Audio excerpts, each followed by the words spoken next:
Bonjour à toutes et à tous, bienvenue dans ce parcours de l'actualité d'ici et d'ailleurs. On démarre avec le TAC 2019, traité d'amitié et de coopération entre la Côte d'Ivoire et le Burkina Faso. Le président Alassane Ouattara est à ce rendez-vous depuis hier. Il a été accueilli par le président du Faso, Roch Marc Christian Kaboré. Le sommet s'ouvre aujourd'hui. On fait le point avec Adama Koné. L'effectif des autorités prenant part à la conférence au sommet du 8e traité d'amitié et de coopération entre la Côte d'Ivoire et le Burkina Faso est bouclé. Le chef de l'État, Alassane Ouattara, est arrivé sur le coup de 16 heures dans la capitale burkinabé, Ouagadougou. En heure militaire, en compagnie de son homologue burkinabé Roch Marc Christian Kaboré, puis une quinzaine de minutes de chaude poignée entre les deux présidents et la nombreuse aide dressée à l'accueil du président ivoirien. Au bout de cette aire composée de plus de 250 personnalités, une ambiance chaleureuse, forçant l'admiration et quelques minutes d'arrêt des présidents ivoiriens et burkinabés.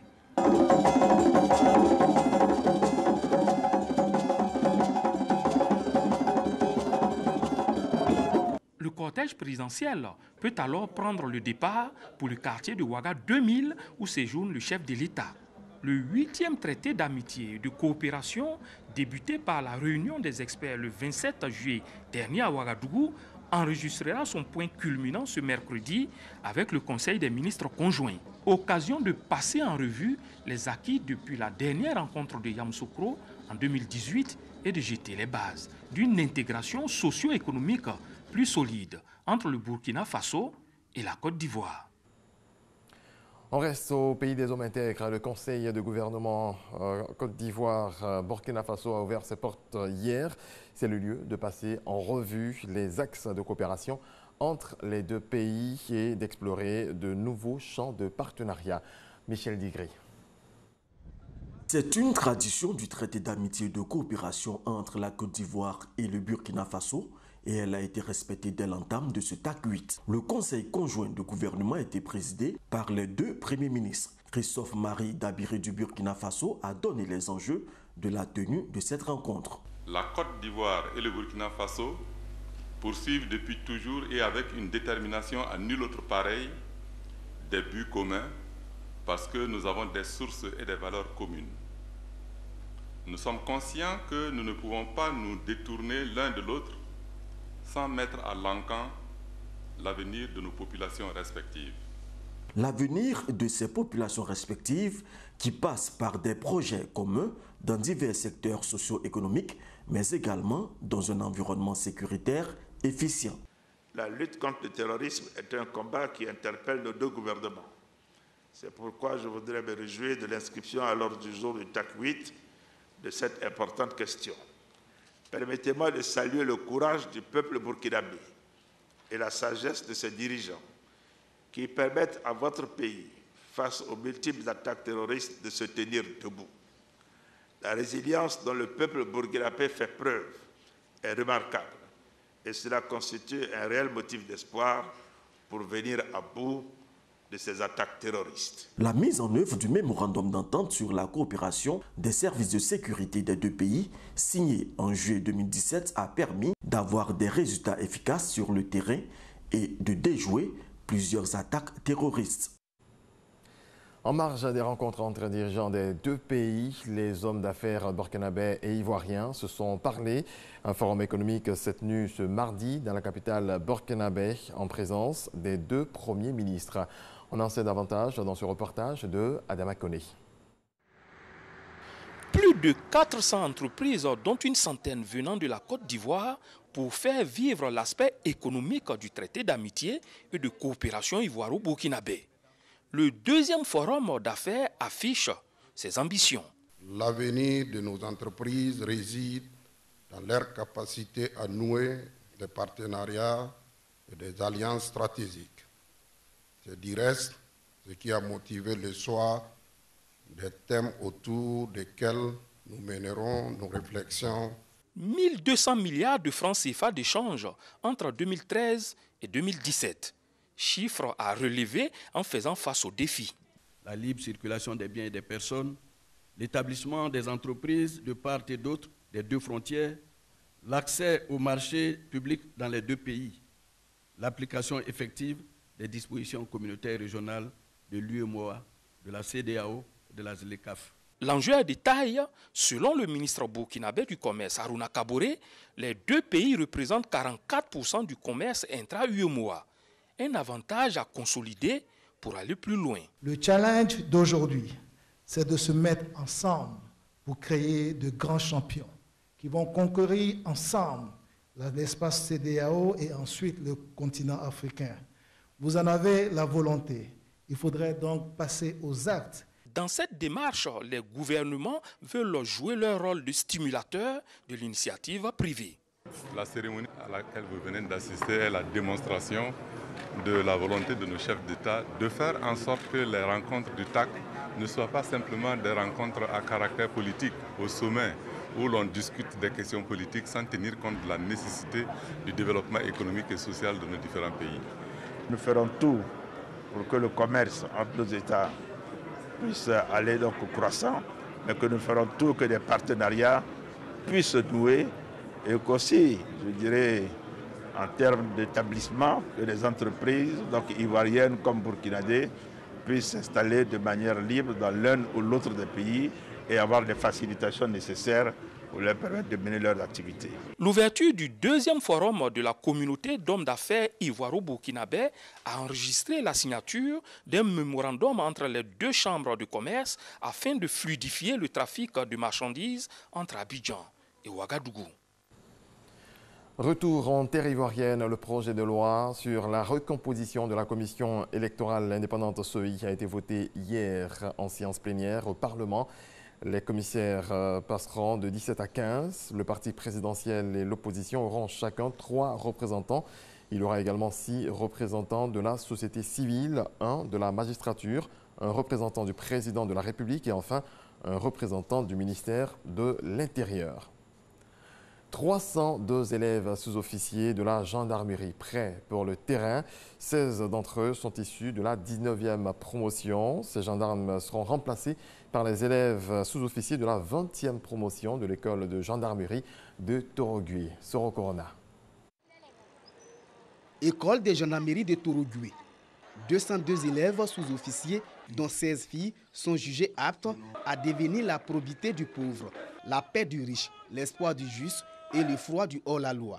Issus de la 19e promotion, baptisée promotion maréchal des logis chefs, Kadiane Congo Franck, ces gendarmes ont pour mission de veiller à l'exécution des lois, d'assurer la protection de chaque citoyen, des institutions de la République et ceux qui les incarnent. Ils ont passé le glaive à leur cadet marquant leur fin de formation et l'entrée de la 20e promotion à l'école de gendarmerie. Une promotion forte de 333 recrues, dont 14 filles. Parrain de cette double cérémonie, le ministre d'État, ministre de la Défense, Ahmed Bakayoko. Son représentant, le général de division, Kone Mambi, a rappelé aux nouveaux gendarmes les valeurs de la gendarmerie. Élèves sous-officiers, soyez des gendarmes vertueux, dignes, travailleurs et fermement attachés aux valeurs et institutions républicaines. Laissez-vous pénétrer profondément par l'esprit de discipline et les enseignements qui vous ont été inculqués par vos instructeurs. Pendant 2 ans, ces soldats ont été formés sur plusieurs modules. La police judiciaire et administrative, le maintien de l'ordre et l'intervention professionnelle. La discipline, la force des armées. Le général Kone Mambi a invité les élèves gendarmes sous-officiers à faire de cette discipline leur boussole. Veillez en tout lieu à l'intégrité de votre image de marque en vous éloignant des compromissions de toutes sortes. Si vous voulez continuer de maintenir haut la devise de la gendarmerie pro patria, pro lege. En dépit de ce conseil, tous ceux qui se trouveront en conflit avec le règlement auront la réponse qu'ils méritent. Cette double cérémonie de prestation de serment de la 19e promotion et de baptême de la 21e promotion des élèves sous-officiers de l'école de gendarmerie de Tourougoué a pris fin par des démonstrations. Montage d'armes avec les yeux bandés, parcours du combattant pour découvrir la qualité de la formation de ce corps d'élite qui est la gendarmerie. Un défilé des troupes a donné un caractère festif à la cérémonie. On parle économie à présent. La BOAD, Banque Ouest-Africaine de Développement, veut améliorer les taux de décaissement des projets qu'elle finance en Côte d'Ivoire. Une trentaine d'acteurs de la chaîne de la commande publique ont entamé lundi à Abidjan une formation sur les procédures de passation des marchés financés par cette banque. Lanciné Bakayoko. Les résultats des études effectuées par la Banque Ouest-Africaine de Développement BOAD sont sans appel. La non-maîtrise des procédures de passation des marchés fait partie des éléments explicatifs du faible taux d'absorption des crédits alloués aux États membres. Il y a deux types de procédures.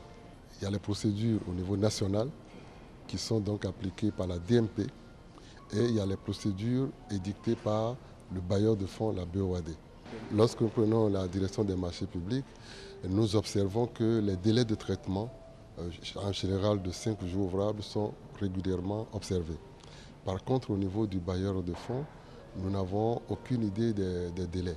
Par cette session de formation, il s'agit donc pour la banque communautaire d'amener les acteurs de la chaîne de la commande publique à s'approprier les nouvelles procédures de passation des marchés basées sur les standards internationaux. Objectif, améliorer les taux de décaissement des fonds mis à la disposition de la Côte d'Ivoire.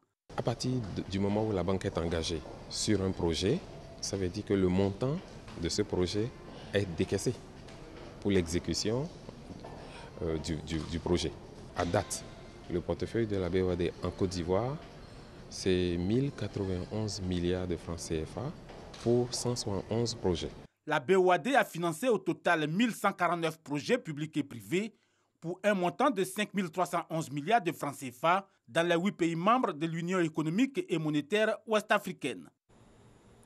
89 personnes ont contracté la fièvre jaune ces dernières semaines en Côte d'Ivoire, pour la plupart à Abidjan, et l'une d'entre elles est décédée. C'est ce qu'a annoncé hier le ministère ivoirien de la Santé dans un communiqué. Le ministère de la Santé recommande aux personnes non vaccinées de le faire. Cette épidémie survient dans un contexte d'épidémie de dengue à Abidjan. La dengue et la fièvre jaune sont des maladies virales transmises par un même moustique. Du football au niveau local, les Power Stars de Port-Bouilly sont les grands vainqueurs de la deuxième édition du tournoi Eric Bailly. Ils ont battu l'équipe de Lise Sassandra sur le score de 2-1 au Parc des Sports de Trècheville. Mouyabi Diabaté, Sébastien Mounier. Un retourné acrobatique de Souleymane Sangaré et un missile d'Ange Noël Body ont suffi au bonheur des académiciens de Power Star. Contre le Liman, ancien pensionnaire de la Ligue 1, les étoiles de Port-Bouilly ont souffert en début de partie avant de porter le coup de massue juste après la période de rafraîchissement. Un bijou signé Souleymane Sangaré. Alors que les garçons de Sassandra semblaient proches de l'égalisation au retour des vestiaires, Ange Noël Body crucifie au Congo Joseph. La réduction de Kevin Watto ne changera rien à la physionomie de la partie. Solidement, Power Star s'offre le trophée de la deuxième édition, plus une enveloppe de 2 millions de francs CFA du tournoi Eric Bailly.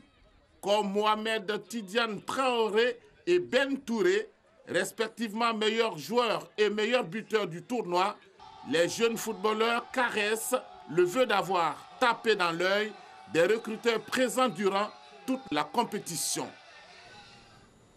Dans le reste de l'actualité, au Soudan, des milliers de jeunes ont marché dans plusieurs grandes villes du pays hier pour protester contre la répression de lundi qui a fait au moins 5 morts et 62 blessés lors d'une marche pacifique d'étudiants, selon le comité des médecins.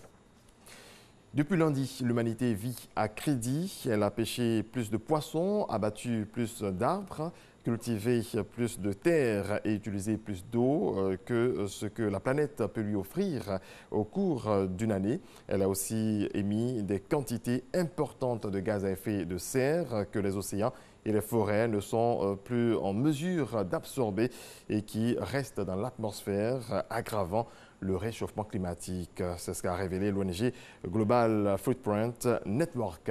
Merci à toutes et à tous de votre attention. Excellente journée à vous.